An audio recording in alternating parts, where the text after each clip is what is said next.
मुसलमान हो? अच्छा, कलमा पढ़ के सुनाओ। नहीं आता? हिंदू हो?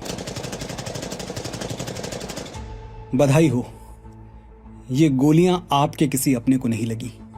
पहलगाम में आपका कोई बेटा या भाई नहीं मारा गया। लेकिन कितने दिन बचोगे?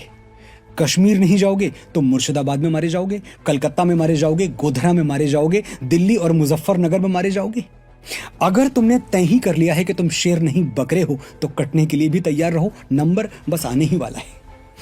एक आइडिया है मेरे पास।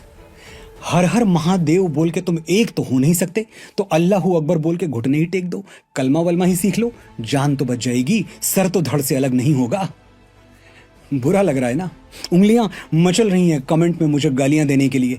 जितनी ये उंगलियां मचल रही हैं, अगर तुम्हारी भुजाएं उतना ही फड़कती तो 25 निर्दोष हिंदुओं की ऐसे अकाल मृत्यु नहीं होती।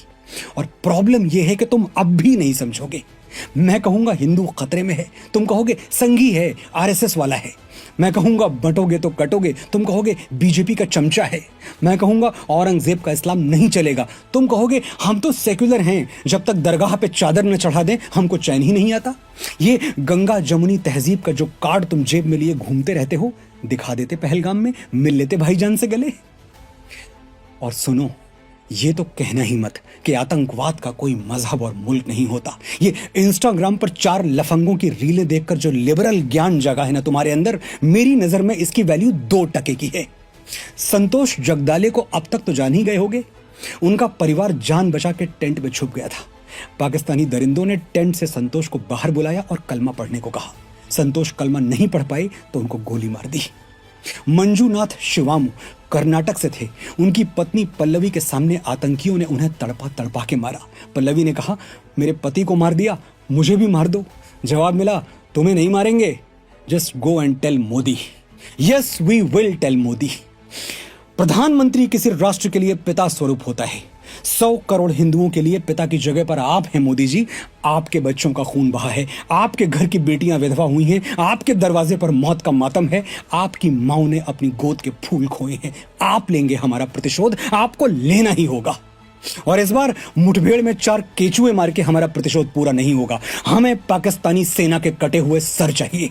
हमारी प्रॉब्लम आतंकवाद नहीं, पाकिस्तान की आर्मी है। एक्टिवेट कीजिए लाइन ऑफ कंट्रोल, घुस जाइए पीओके में और बता दीजिए बाप कौन है। इतना सा देश है इजराइल, इतना सा। मैप पे भी जूम करके देखना पड़ता है। होलोकॉस्ट के बचे हुए 4 यहूदियों ने अपनी अस्मिता के लिए गाजा पट्टी को शमशान कर दिया। 15 लाख भारतीय सेना के जवान अपने आत्मसम्मान के लिए क्या इतना भी नहीं कर सकते?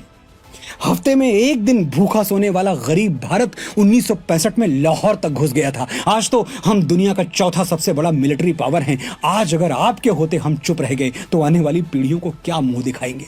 क्या कहेंगे कि हमारे पास अर्जुन जैसा पिता था, फिर भी हम अभिमन्यु की तरफ मारे गए।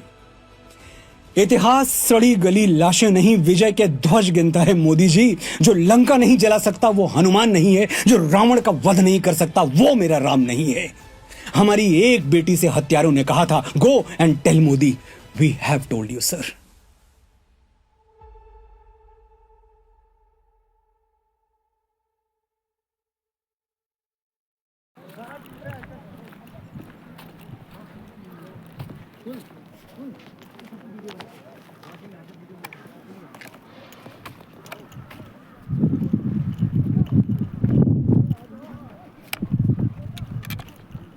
Muszę kalej drumut, no?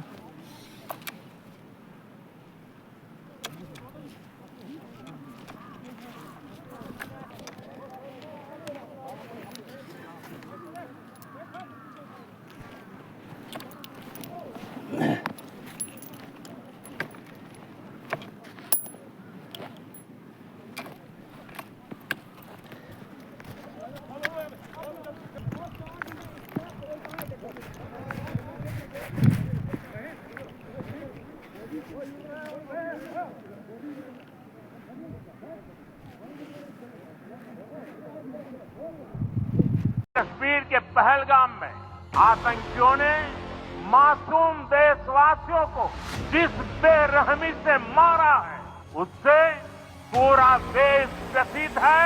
कोटि कोटि देशवासी दुखी हैं। सभी पीड़ित परिवारों के इस दुख में पूरा देश उनके साथ खड़ा है।